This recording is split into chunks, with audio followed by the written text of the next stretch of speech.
Hermanos amados, santos amados, el pastor Pedro Saavedra les saluda. Usted escucha el audio número 18 de esta serie, Atentos a la batalla, la carne y el espíritu. La Biblia, la Escritura dice explícitamente que el Señor es nuestro alimento y que debemos comerle. Él como espíritu es nuestra comida y el órgano con el cual le ingerimos es nuestro espíritu. Además, la manera de comerle es invocando su nombre. Cuando le invocamos, comemos. Él es rico para todos los que le invocan. Es lo que leemos en Romanos capítulo 10, versículo 12, la segunda parte. Y el versículo 13, ahí se nos deja ver, porque todo aquel que invocar el nombre del Señor será salvo. Algunos tal vez digan que lo que hay que hacer es dedicar mucho tiempo a cantar, con buenos músicos, con luces, con grupos majestuosos, con pizarra. Pero amados, debiésemos ser hallados entre los que le interesa solo una cosa: comer al Señor, reunirnos para comer al Señor. ¿Y cómo hacerlo? Invocando su nombre. Y debiésemos practicarlo más y más corporativamente hablando. Cualquiera de nosotros puede ser muy refinado en muchas ocasiones y en ciertas reuniones, pero cuando se trata de comer, bajamos esa tanta finura. Tal vez algunos piensen que invocar al Señor no es algo muy refinado, se ve un poco hasta desordenado, pero hermano, sabemos que esto es agradable y dulce, y todo lo que tiene que hacer es hacerlo, y lo va a saborear. Agradecemos y alabamos al Señor porque Él está trayendo nuestra atención sobre esto y lo está recobrando en estos días. ¿Qué es en realidad lo que el Señor está recobrando? Que debemos comerle a Él, no una determinada práctica. Nunca ponga la atención en la práctica, sino en aquel que es nuestra comida. El Señor vino para que el hombre le comiera. Entonces, cuando nosotros leemos la Escritura, la leemos para tocar la vida que contiene, que es lo que nosotros tenemos que comer. La Escritura, la Biblia, es un libro extraordinario. Las ideas y los temas que recalcan están por lo general fuera de nuestro alcance y además son contrarios a nuestros conceptos. Siempre. Por lo tanto, cuando leemos la Biblia, debemos hacerlo despojándonos de nuestros conceptos. Esto es muy difícil, amado. Debemos decirle al Señor desde lo profundo de nuestro ser: Señor, líbrame de mis conceptos, quita mis velos para poder ver la luz pura contenida en la Escritura y para poder tocar la palabra y el sentir puro que tú tienes. Hemos leído, y tal vez usted está entre los que ha leído muchas veces el Nuevo Testamento. Estamos seguros que al leerlo usted se ha percatado de muchas enseñanzas. Pero si las examinamos detenidamente, descubriremos que la mayoría son conceptos que ya teníamos y eran parte de nuestra mentalidad. Hemos ido encontrando al leer la Escritura, al leer el Nuevo Testamento, justificaciones para aquellos conceptos que teníamos. Podríamos decir que al leer la Biblia no adquirimos conceptos nuevos, salvo los que ya se encontraban en nuestra mente y coinciden con los que estaban allí en nuestra mente. ¿Por qué leemos la Escritura? ¿Por qué leemos la Biblia como si fuera un libro de ética o de moral? Porque nuestros conceptos giran en torno a lo ético y a lo moral. ¿Por qué cuando leemos la Biblia lo único que vemos es que debemos servir al Señor, trabajar para Él, tener celos por sus asuntos, hacer obras para Él y tener cierto tipo de conducta? Esto se debe a que esas nociones residen en nuestra mente. Quisiéramos decir que si bien todos estos conceptos, y esto es importante, todos esos conceptos éticos y morales son válidos y de alguna manera constan allí en la Escritura, como por ejemplo servir al Señor y trabajar para Él, pero son en realidad el resultado de la vida que la Biblia contiene y se producen en nosotros como resultado de la expresión de la vida que comemos. Lo podemos comparar con un ramo de flores y tiene cierta apariencia, forma, color, olor inclusive. Pero estas características externas son la manifestación de la vida que contienen las flores. Cada especie de vida tiene su propia esencia, fuerza y forma y expresión.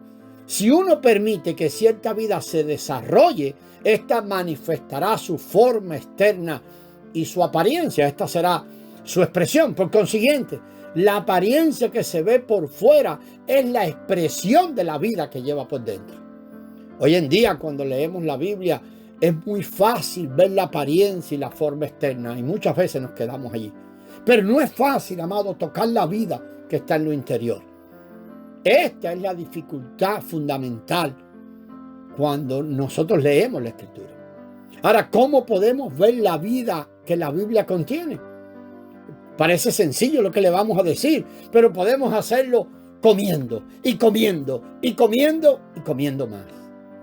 Usemos un ejemplo que está en Mateo 15, donde se narra que el Señor se retiró de la tierra de Judea. Vamos a ver ahí, pensando en esto, el Señor es el pan de los hijos y por eso el hombre le puede comer, porque el Señor es el pan, Él se hizo el pan. En aquella historia de Mateo 15 vemos una mujer cananea que se le acercó y exclamó: ten misericordia de mí, Señor, hijo de David. Mi hija sufre mucho estando endemoniada. Mateo 15, 22. Aunque era gentil, ella llamó al Señor hijo de David, según la tradición judía. Pero el Señor le respondió: no está bien, escucha, amado, no está bien tomar el pan de los hijos y echarlo a los perrillos. En el versículo 26 lo vemos. La mujer usó el término religioso hijo de David.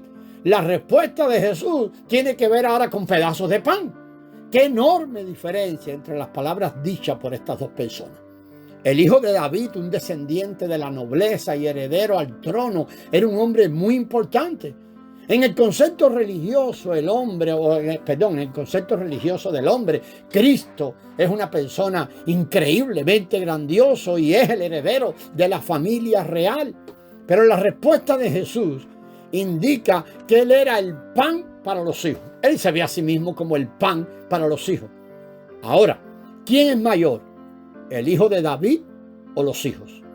Todos vamos a concordar que el hijo de David es mayor. Ahora bien, ¿quién es mayor?